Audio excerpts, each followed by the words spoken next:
আসসালামু আলাইকুম ভিউয়ার্স, এখন আমি রান্না করব চাল কুমড়া দিয়ে ইলিশ মাছের তরকারি। পেঁয়াজ এবং কাঁচামরিচ,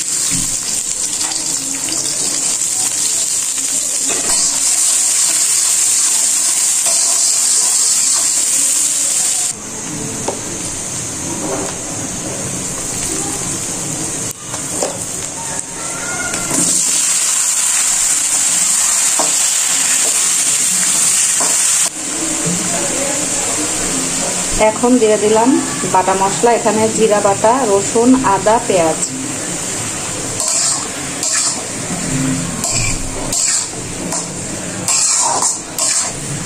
আমি মশলা দেওয়ার পরে 1 মিনিট মতো কষিয়ে নিয়েছি। আর এখন দিয়ে দেবো গুঁড়া মশলা, হলুদ গুঁড়া, মরিচ, ধনিয়া।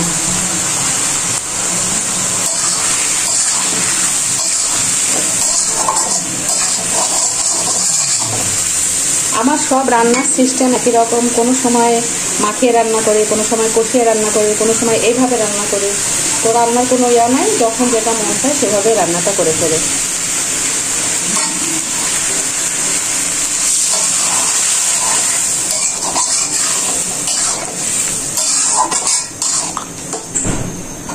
লাউ বেশি কষালে টক টক লাগে, তাই বেশি কষাবো না। মাত্র 1 মিনিট মতো কষিয়ে আমি মাছ দিয়ে দেবো। লাউ কষানো কমপ্লিট, এখন আমি মাছগুলো দিয়ে দেবো। ইলিশ মাছ,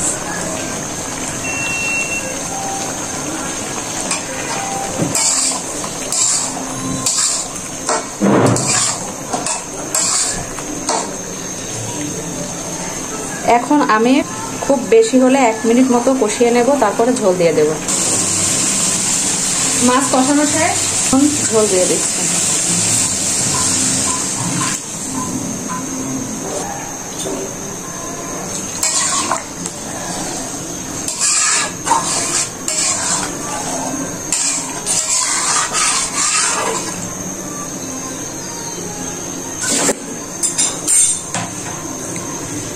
আসলে অনেকে আছে যে যারা এক সিস্টেমে রান্না বাড়া করে, যেমন যার রান্নার যে রেসিপি আর কি, তো সেইভাবে তারা প্রতিনিয়ত সেইভাবে একই নিয়মে রান্না করে যায়। কিন্তু আমি এক তরকারিকে আমি ভিন্ন ভিন্নভাবে রান্না করার চেষ্টা করি। আজ একটু এরকম ভাবে, ওই তরকারিটা পরবর্তী রান্না করতে গেলে আর একটু চেঞ্জ এরকম ভাবে করে থাকে।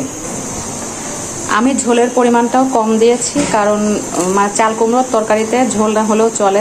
চাল কুমড়ো দিয়েই ভাত পুরোটা খাওয়া যায়, চাল কুমড়ো দিয়েই ভাত পুরাটা খাওয়া যায়। তাই আমি ঝোলের পরিমাণ কম রেখেছি।